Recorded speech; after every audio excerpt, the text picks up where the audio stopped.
who would you say that he could become, Bichsel? Like, well, I've compared him tonight. Well, I didn't compare him. I think I said to John, like might be the closest thing we've seen to Darian Hatcher, but maybe with a little more speed getting up the ice, and you know what I'm saying? Like if he's going to play that way, he's going to have more time and space around him, and you know what I mean? Like, oh yeah, have you ever seen him fight? If he had to fight, I'm assuming. I want to say yes, I've seen it once, but I can't remember the again. details.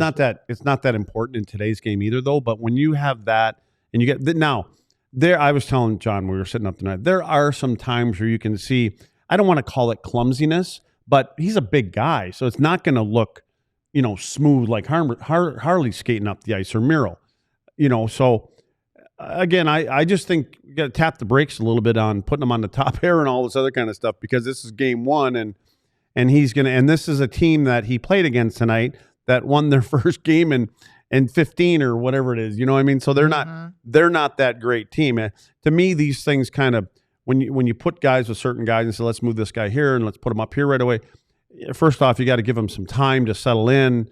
And then it's always about what's going to happen when we get to playoff time. What's going to happen when you're playing against the big boys and the high end guys that you're going to meet at that time of the year. And so, like I said before the show, like, be careful throwing them into the deep end of the pool just yet. I think this was obviously a great first step, and this kind of stuff travels through the rest of the league, and they're going to know that he's a physical guy, he's a big guy, and eventually that's going to buy him a little time and space to make some other little plays. Luds, you want to check out your flip book that we made of Bichsel tonight? Oh, well, this is a negative thing, no. Well, not negative. Ooh, so we got drawings. Yeah, John got his crayons out. The technology in DLLS is through the roof right now. We are officially in the golden And age. we got a nice iPad over there you can draw on. They're just afraid to give it to me. They think I'm going to write bad words on it.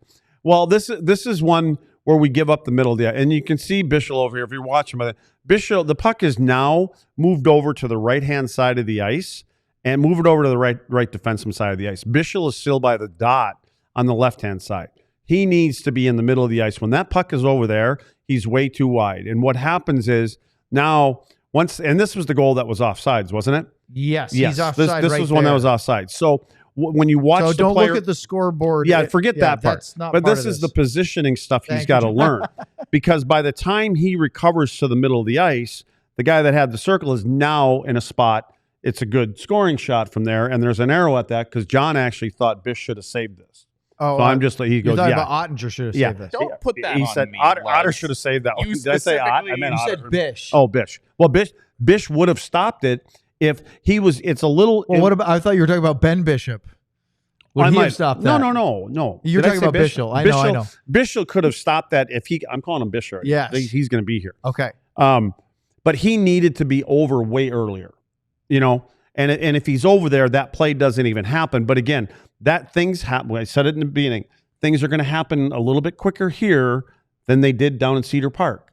And that's an example of it right there. And he probably was able to recover to that same kind of play there. So the urgency and the awareness, that's all got to be done upstairs for him too. And again, these are little things. It's way too soon to be nitpicky on this. Bing bang. Well, T Farmer went to the super chat. $4.99. That's Heiskanen and the cup here. Luds, what is the best way for Bichsel to tell the coaches, don't send me down? Did he do enough tonight to warrant him staying up if Dumba is ready Saturday? His play will make that decision on him. And again, I think they're going to be very happy with the first game that he had, and they're going to pick out the little things that I've been talking about. But the one thing for sure for me, I think, playing with confidence. Yep. A lot. I mean, every time he's played, whether there's been good moments or bad, it doesn't look like he's phased. The moment's not too big for him. No. But again, it's catching up with the speed and position. That's it. Well, I would talk about some clips we played on the pregame show, but the one thing I remember is that one he said where he likes to play within the emotions of the game. When Heike asked him, you kind of like pissing people off. And he said, yeah, I like to play with that emotion. Right. He just has, when he plays, he almost plays with this bit of a sneer and a little bit of a smirk. Like, yeah, you want to do something? All right, let's go. When you're that big, you can do that. Yeah. So Joe Mama Good for him. said Hatcher was slow as molasses. Yep. Bichsel has way more skill than Hatcher had. I don't know if he's got more skill yet. He may, but nobody wanted to go to Hatch's side. How about this? Lyle said, Joe Mama, slow molasses running up a hill in the middle of winter in Canada. Which is where I live. Ha ha. They're just taking shots at Hatcher right now. I was going to say, I think when Hatch was here, everybody pretty much loved the way that he played. I mean, and gave him some space. Yeah. He got the job done. Well, did you see? So when you read the Joe Mama comments there, Owen, Joe Mama then followed up and said, different time, no one in the modern NHL is like Hatcher, to which Court chimed in, because the way Hatch played is illegal and should be. No one there was one there that said no one in the modern era is like Hatcher. No one in the modern NHL. I think what they mean is this current. I think Jacob Trouba is pretty close to the way that Hatch played. Well, Jesus, he lays people out all over the ice. Yeah.